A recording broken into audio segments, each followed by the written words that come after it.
Yo creo que primero hay que definir jurídicamente qué cosa es la palabra fraude. De acuerdo al diccionario de la Real Academia, es la alteración, es la adulteración, es tanto de elementos de forma como de fondo, en documentos, en actos jurídicos que perjudican a un tercero o al Estado. O sea, fraude es emitir un cheque sin fondos. Fraude son esas escrituras públicas en las cuales un mafioso se atribuye la propiedad de un terreno que no es de él. Fraude es un acta adulterada firmada por un menor de edad. Fraude es, en fin, todo lo que hemos visto desfilar estos días en manera de documentos comprobados que tienen vicios de fondo y forma que los hacen nulos y que implican naturalmente un perjuicio para un tercero, como dice el diccionario de la Real Academia y como lo dice el derecho, porque fundamentalmente se hace fraude o frente al Estado, la evasión de impuestos, o frente a un acreedor para no pagarle, o frente a un candidato para no darle los votos de sus electores. Es exactamente lo mismo. Y entonces se puede distinguir naturalmente un fraude conducido desde el Estado de un fraude partidario hecho en mesa. Y a mí me da la impresión que acá estamos frente a la segunda figura. Así es. Desde luego que ha habido, no solo en la segunda vuelta, sino en el proceso entero, como he mencionado, muchas cosas raras, ¿no? Ahí quisiera hacer una aclaración. Hay dos elementos que son diferentes, que tú has mencionado muy bien. Lo que podríamos llamar faltas en los deberes de función en el Jurado Nacional de Elecciones, omisiones, rigor desigual respecto a los candidatos en el proceso de registro de sus candidaturas. Al señor Sillonis se le eliminó por no haber declarado un auto que había recibido 36 años antes y que había vendido y alguien no había cambiado la tarjeta de propiedad de nombre. Entonces hubo mucho rigor con algunos y mucha negligencia con otros. Pero todos esos elementos son faltas del jurado mismo. Y otra cosa es el fraude en mesa.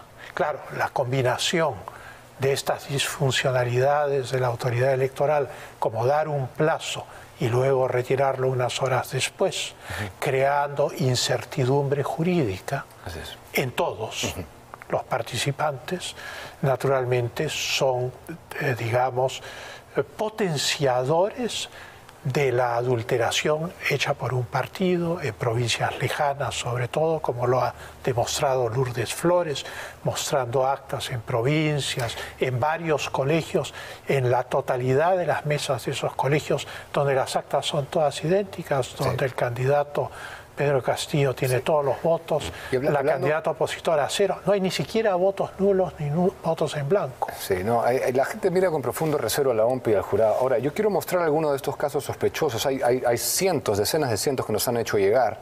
Vamos con el primero, para que lo pueda ver el público. El primer caso es de un acta firmada por el personero de Perú Libre. No, en esta mesa no había personero de Fuerza Popular. En el total vemos 85 votos, que es distinto al 215 que se consigna ahí abajo, donde pueden ver.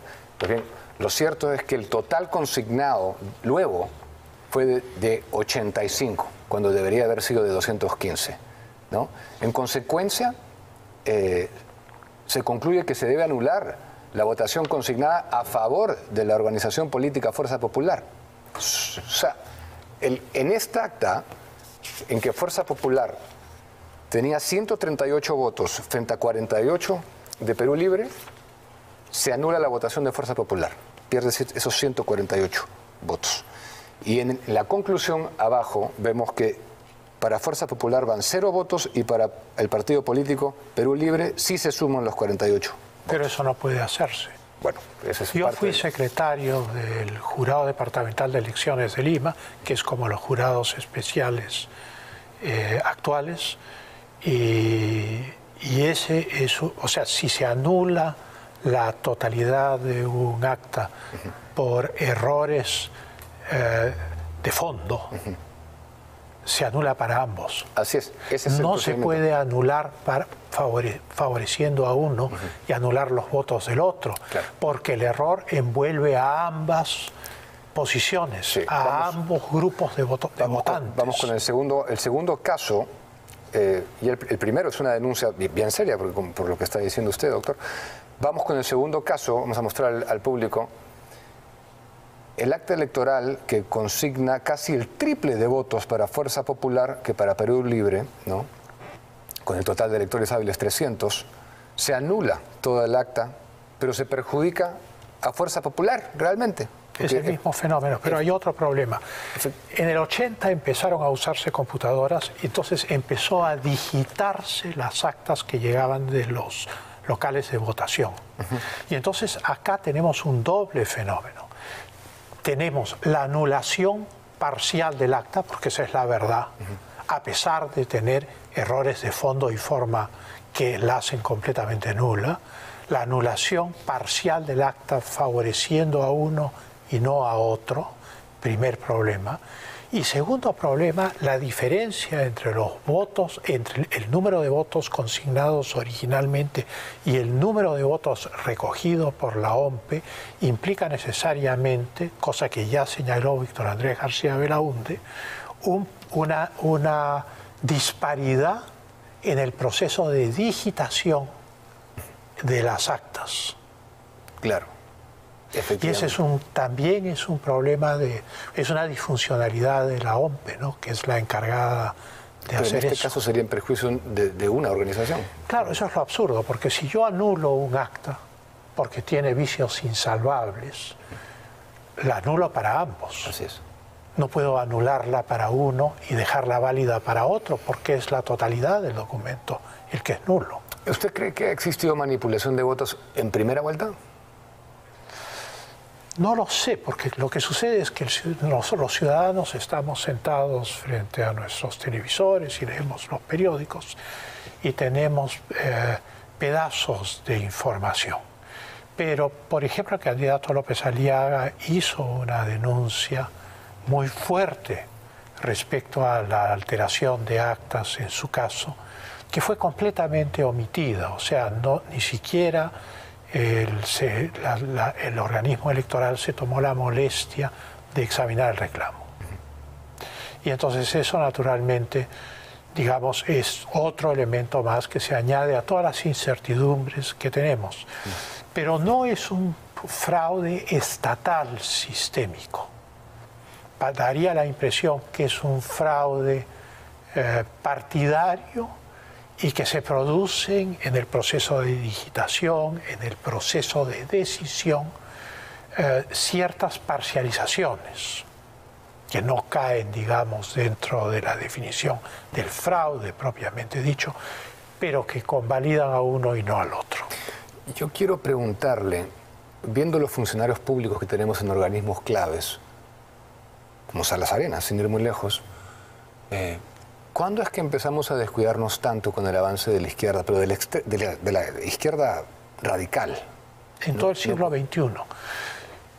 Probablemente también en el final del siglo XX, en los últimos 5 años del siglo XX, porque supusimos que la caída de la Unión Soviética era el fin del comunismo. La primera década del siglo XXI fue de gran optimismo, porque el mundo era un mundo en teoría liberal, en el cual había ganado la democracia, la economía de mercado, los derechos humanos. Fuimos adentrándonos en el siglo y fuimos dándonos cuenta que no era así. Nos fuimos dando cuenta en la China, nos fuimos dando cuenta en Rusia, de que definitivamente las conductas no eran aquellas que se suponían que estaban ocurriendo alrededor del globo terrestre. Y vimos en Venezuela como Venezuela es literalmente copada por el chavismo con ayuda cubana, iraní, rusa, china activa. Lo mismo ocurre en Bolivia, lo mismo ocurre en la Argentina. Pero acá todavía no está, o sea, digamos, eso fue 10 años después básicamente de la caída. Bueno, pero ahí están las experiencias y sobre todo las metodologías. El socialismo del siglo XXI es, a diferencia del marxismo-leninismo del siglo XX, es un marxismo-leninismo que ha abdicado a la lucha armada y que se ha empeñado en recurrir a la vía democrática, pero una vez en el poder, a buscar los mecanismos constitucionales y legales para frustrar la alternancia en el poder. Por ejemplo, en Nicaragua, donde han habido elecciones recientemente, terminadas las elecciones se ha metido a la cárcel a todos los opositores, o sea, a Violeta Chamorro, a los candidatos que han participado en esa elección.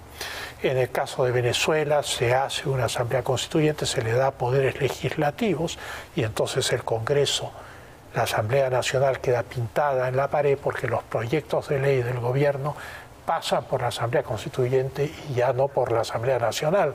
Y entonces la Asamblea Nacional se convierte en un automóvil con las 4 llantas bajas. ¿Es difícil sacar a gobiernos de izquierda por la vía diplomática? ¿Es por la vía democrática? ¿Perdón? Solo cuando hay una tradición interna, que fue el caso de Lenín Moreno en el Ecuador. O sea, si Lenín Moreno no tomaba la decisión de abandonar el correísmo, seguirían los correístas en el poder con el socialismo del siglo XXI en el Ecuador.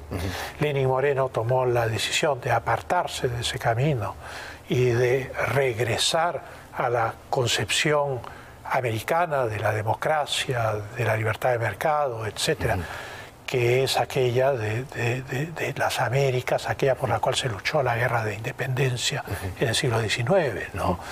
Y entonces, si no fuera por esa decisión, pues Lasso no estaría en el poder en el Ecuador. Pero en el caso de Bolivia, Áñez está en la cárcel. En el caso de Venezuela, todos los opositores que no han escapado están bajo vigilancia domiciliaria o en la cárcel. Sí. Y la alternancia en el poder es frustrada, como ocurrió en Bolivia. O sea, se produjo, hubo una especie de escándalo alrededor del proceso electoral. Evo Morales quiso cambiar la Constitución para reelegirse, no logró cambiar la Constitución para reelegirse, finalmente forzó esto a través de una ley electoral, se produjo la elección, hubo una impugnación, la presidenta del Congreso pasó a ser presidenta de la República Plurinacional de Bolivia, sobre eso una reflexión ideológica sobre la interrogante de qué significa esa plurinacionalidad, y luego lo que podríamos llamar el contragolpe y la victoria electoral de Arce con los medios del socialismo del siglo XXI y el encarcelamiento de la presidenta. Lo que siempre hacen. Ahora, me interesa explorar con usted un fenómeno que está digamos, en el centro del debate político ahora, sobre todo para los jóvenes, ¿no? Creo que es importante que usted lo explique aquí, que es el fenómeno del antifujimorismo. El fenómeno Fujimori nunca más, el odio visceral que existe en un gran sector de la población hacia Alberto Fujimori y en esta ocasión hacia Keiko Fujimori. Quiero preguntarle cómo y cuándo se origina esto y más que todo, ¿por qué tiene tanta perduración en el tiempo?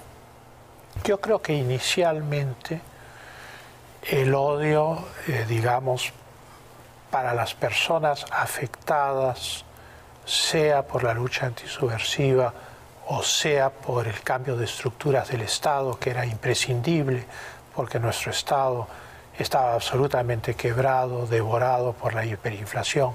Las empresas públicas perdían 3.000 millones de dólares al año.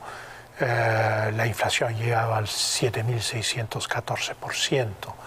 El Inti Millón no valía nada, que era la moneda final antes de las reformas. Se había creado una gigantesca estructura del Estado y había miles de personas que tenían puestos en esa gigantesca estructura. Claro, se les pagó incentivos, etcétera, se eliminaron los bancos de fomento, se eliminaron las empresas públicas. Desde Velasco, lo que venía desde Velasco. Desde Velasco, Belaúnde había tratado, las convirtió en sociedades anónimas, según tengo entendido, pero no las eliminó. O sea, siguieron operando a tal punto que cuando llegó el gobierno de García, de 1985 a 1990, las repotenció, porque estaban ahí con su personal, con sus empleados, a los cuales no se podía despedir tampoco de acuerdo a ley. Solo mediante una política de incentivos se logró desmontar este monstruoso, pesadísimo aparato del Estado.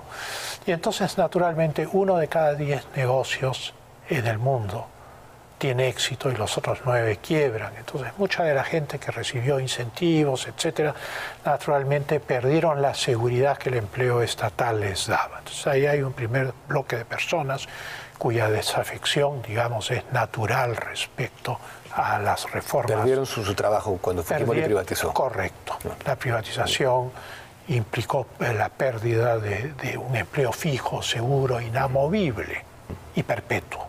Entonces, claro, eso es un primer bloque de personas. Un segundo bloque de personas son empresas que, al amparo de aranceles muy altos, al amparo que fueron bajados por Manuel Ulloa durante el segundo gobierno de Belaúnde, se permitieron finalmente las importaciones, pero eran importaciones casi suntuarias. Digamos, no se reformó el fondo del sistema, como se hizo después con 3 posiciones arancelarias muy simples. Y entonces había un sector empresarial vasto, que vivía protegido por el Estado, que tenía el Certex, que tenía un dólar diferenciado, que era el dólar MUC, beneficios para la exportación, y súbitamente todo eso es eliminado y naturalmente muchísimos quiebran.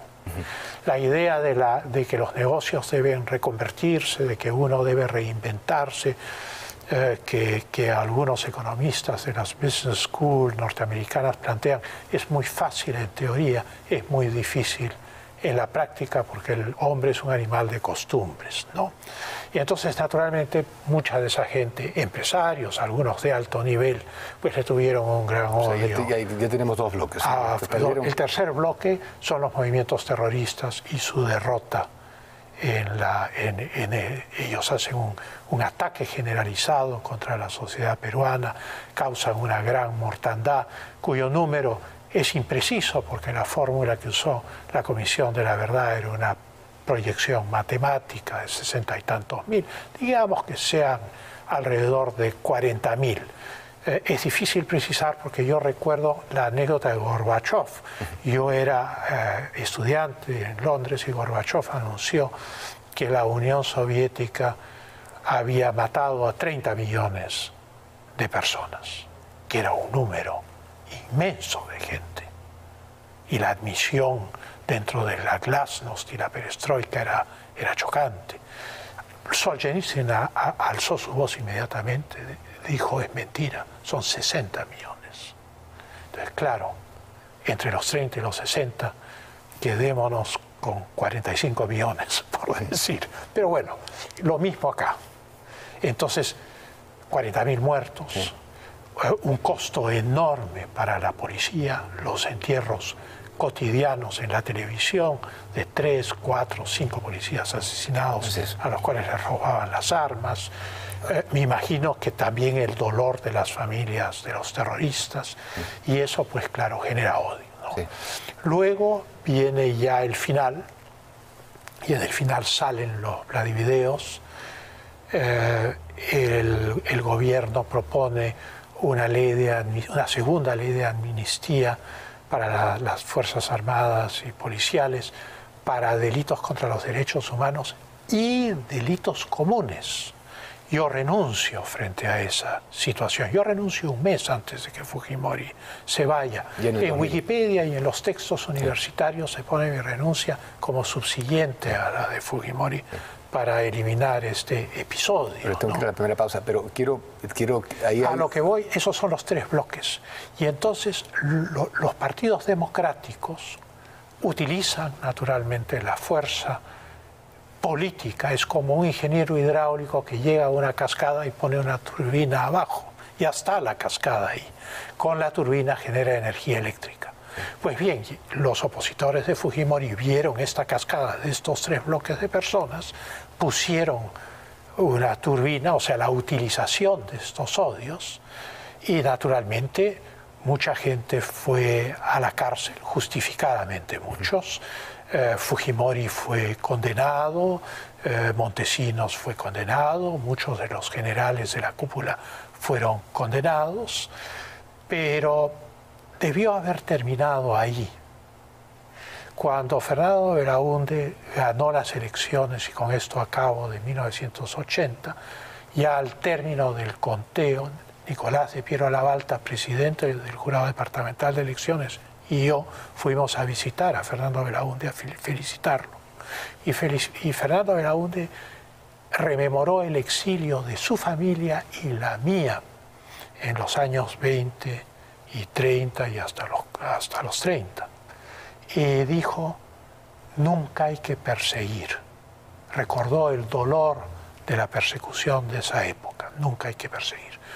Pero lo que sucedió acá fue lo contrario, se descubrió la energía cinética, la tensión dinámica que ese odio producía para que un grupo de partidos lograsen mantenerse en el poder y excluir al competidor que era heredero de los condenados.